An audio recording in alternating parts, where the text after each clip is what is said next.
Good morning, family. This is Aunt Beth. Welcome to my lamppost. So,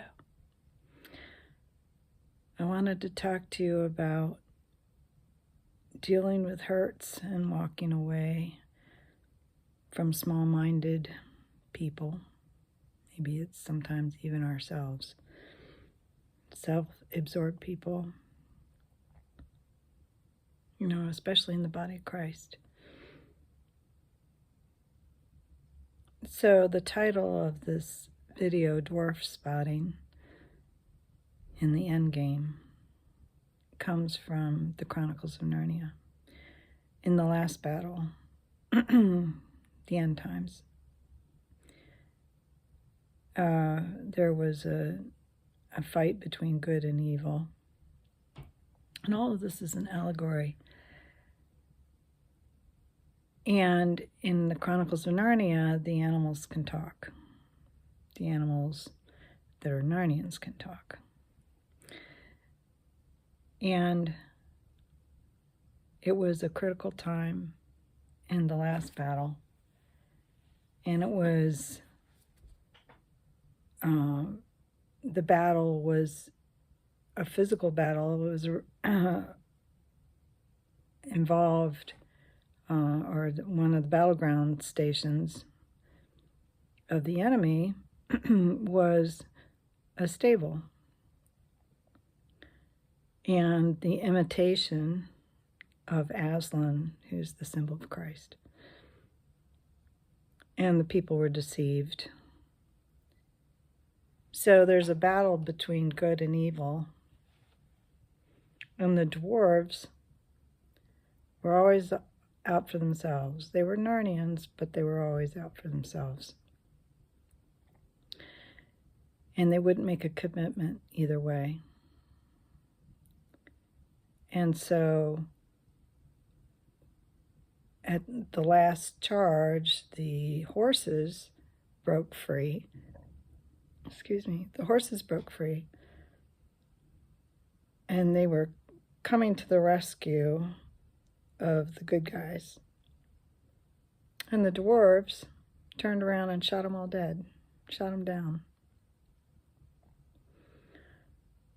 And the battle was apparently lost at that time.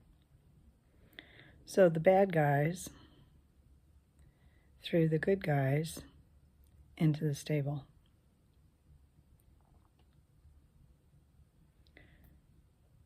And there's a lot of symbolism going on there. But that was actually the doorway. The bad guys thought it was the doorway to death. It's actually the doorway to the next phase of their life. And they ended up in the kingdom. The periphery, but the kingdom. They'd been battle-weary and damaged and hurt and bleeding and whatever. And all of a sudden they found them, and it was night. And all of a sudden they find themselves on the other side of the door, and it's light. They're refreshed. They're in clean clothes. They're clean. And rejoicing in that, not really understanding the transition, but rejoicing in that. And they look over, and the dwarves are sitting in a circle. And they try and convince that they're still in captivity in the stable. And it's dark. They can't see the sunlight. They can't see the grass.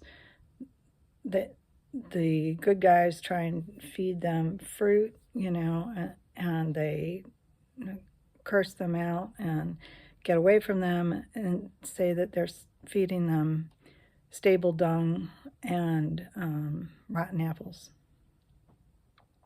No matter what they do, they couldn't open the eyes of the dwarves to the kingdom that was around them.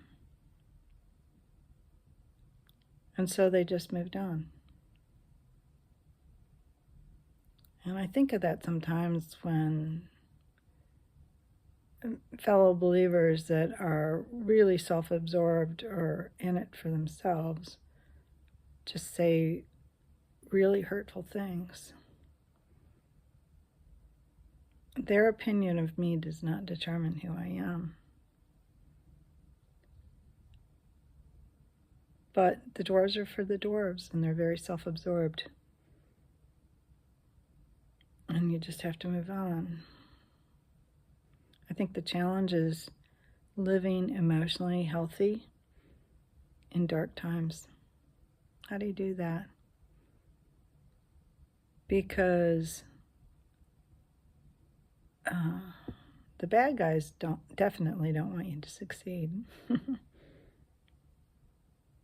But the good guys, sometimes, they're not all good all the way through. They're in it for themselves.